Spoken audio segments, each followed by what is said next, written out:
रहस्यमयी दुनिया में उतरने वाले हैं आर्द्र भूमि यानी वेटलैंड्स की दुनिया, जो जितनी जरूरी है उतनी ही अनदेखी भी। हाँ, तो जरा सोचिए, एक ऐसी जगह के बारे में जो ना तो पूरी तरह जमीन है और ना ही पूरी तरह पानी, बल्कि दोनों का एक कमाल का संगम है।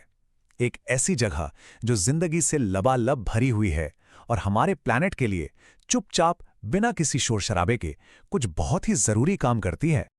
तो चलिए पर्दा उठाते हैं इस रहस्य से और समझते हैं कि ये आर्द्र भूमियां आखिर होती क्या हैं। आर्द्र भूमि यानी वेटलैंड्स असल में एक ट्रांजिशनल जोन होती हैं। मतलब इनको एक ऐसे कुदरती पुल की तरह समझ सकते हैं जो जमीन और पानी को जोड़ता है। एक बिल्कुल अनोखी जगह जहां दो अलग अलग दुनियाएं आकर मिलती हैं और जिंदगी के नए नए रूप पैदा होते हैं। ठीक है, तो ये तो हो गई एक मोटी मोटी बात, लेकिन अगर इसकी वैज्ञानिक परिभाषा की बात करें तो वो क्या है? चलिए देखते हैं। इसकी एक बहुत सीधी और साफ परिभाषा है। अगर बिल्कुल आसान भाषा में समझें तो आर्द्र भूमि जमीन का वो हिस्सा है जो या तो परमानेंटली या फिर सीजन के हिसाब से पानी से ढका रहता है। लेकिन असली खेल यहाँ वनस्पति का है। मतलब यहाँ ऐसे खास पेड़ पौधे उगते हैं जो इस गीली दलदली मिट्टी में रहने के लिए ही बने हैं, पूरी तरह से अडेप्टेड। और मजे की बात यह है कि वेटलैंड्स हमारे आसपास ही हैं। ये कई अलग अलग शक्लों में मौजूद हैं जिन्हें हम शायद जानते भी हैं, जैसे दलदल, झीलें, नदियाँ। अरे इतना ही नहीं, सुंदरबन के मशहूर मैंग्रोव जंगल और यहाँ तक कि हमारे चावल के खेत भी टेक्निकली एक तरह की आर्द्र भूमि ही हैं। है ना कमाल की बात? तो जैसा कि हमने देखा, वेटलैंड सिर्फ एक तरह के नहीं होते, इनके कई अलग अलग रूप हैं। तो चलिए अब जरा इनके मुख्य प्रकारों को और गहराई से समझते हैं। मोटे तौर पे हम वेटलैंड्स को 3 बड़ी कैटेगरीज में बांट सकते हैं। पहली है अंतर्देशीय या इनलैंड। ये वो वेटलैंड्स हैं जो समंदर के किनारे से दूर जमीन के अंदरूनी हिस्सों में मिलते हैं, जैसे अमेज़न के बड़े बड़े दलदल या हमारे आसपास की कोई झील। फिर आती है तटीय यानी कोस्टल कैटेगरी, जहां जमीन खारे पानी से मिलती है।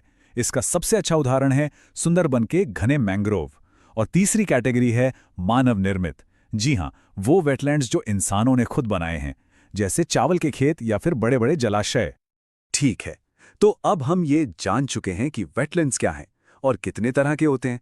अब आते हैं सबसे दिलचस्प सवाल पर, आखिर ये इतने जरूरी क्यों हैं? चलिए अब इनके महत्व को समझते हैं। और इनके महत्व को समझने का सबसे अच्छा तरीका है इनकी 3 सुपर पावर्स को जानना।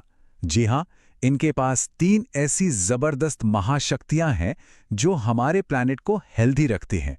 तो एक एक करके इन्हें देखते हैं। पहली सुपर पावर, ये बायोडायवर्सिटी के हॉटस्पॉट हैं। मतलब ये सिर्फ कीचड़ और पानी नहीं है, ये तो जिंदगी की नर्सरी है।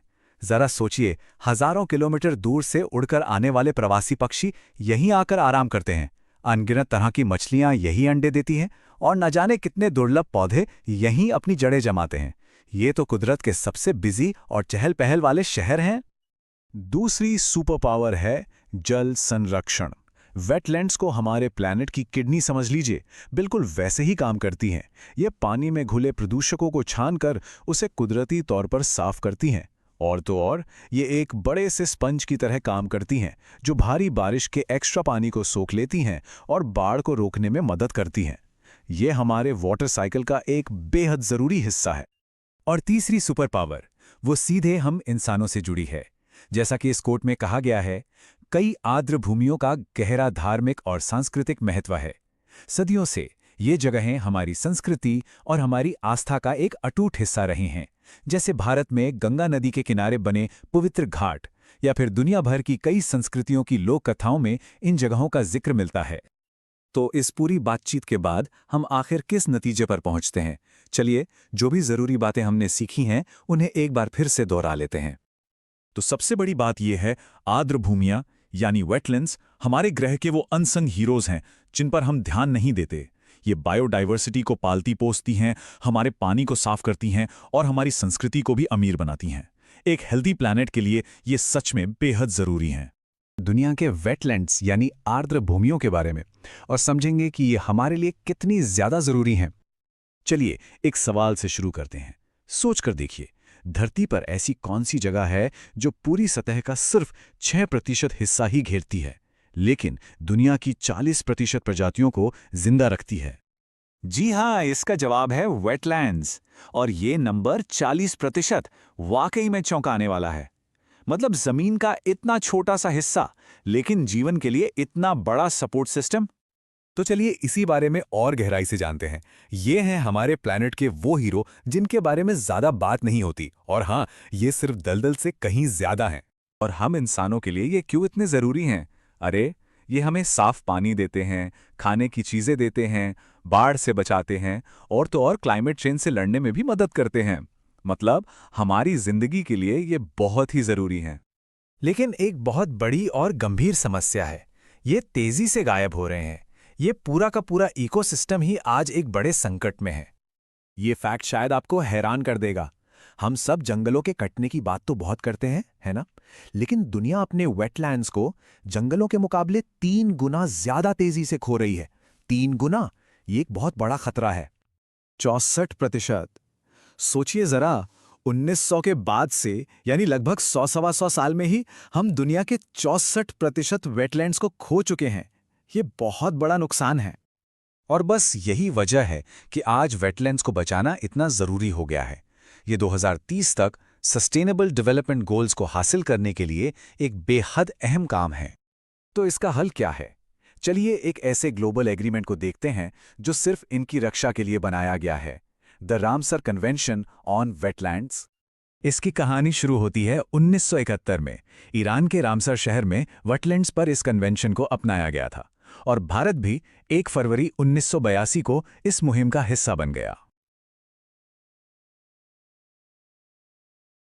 पर नजर डालते हैं, जिनसे पता चलता है कि दुनिया भर में क्या कोशिशें हो रही हैं।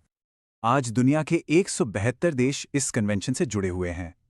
पूरी दुनिया में 2500 से भी ज्यादा रामसर साइट्स हैं, और ये सब मिलकर 25 करोड़ 70 लाख हेक्टेयर से भी ज्यादा के एरिया को कवर करती हैं। अच्छा, एक मज़ेदार बात यह है कि सबसे ज़्यादा रामसर साइट्स यूनाइटेड किंगडम में हैं, 176, और उसके ठीक बाद मेक्सिको का नंबर आता है, जहां 144 साइट्स हैं। और अगर सबसे बड़े एरिया की बात करें तो वो है ब्राजील की रियो नीग्रो साइट। ये अकेली साइट 1,20,000 स्क्वायर किलोमीटर से भी ज्यादा बड़ी है। जरा सोचिए कितना बड़ा एरिया होगा ये।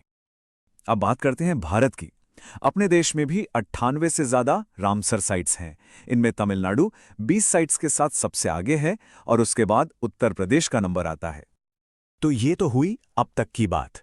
चलिए अब आगे देखते हैं कि भविष्य में क्या होने वाला है, और वर्ल्ड वेटलैंड्स डे के लिए आगे का फोकस क्या है। आने वाले सालों की थीम्स पहले से ही तय हैं। 2025 का फोकस हमारे साझे भविष्य के लिए वेटलैंड्स की सुरक्षा पर होगा। 2026 में वेटलैंड्स और पारंपरिक ज्ञान को सेलिब्रेट किया जाएगा, और 2027 में सस्टेनेबल शहरों के लिए वेटलैंड्स के महत्व पर बात होगी। 2026 की थीम मुझे लगता है बहुत दिलचस्प है। ये लोगों और वेटलैंड्स के बीच के गहरे, सदियों पुराने रिश्ते पर रोशनी डालती है, और बताती है कि कैसे हमारा पारंपरिक ज्ञान इन्हें बचाए रखने में मदद कर सकता है। ये थीम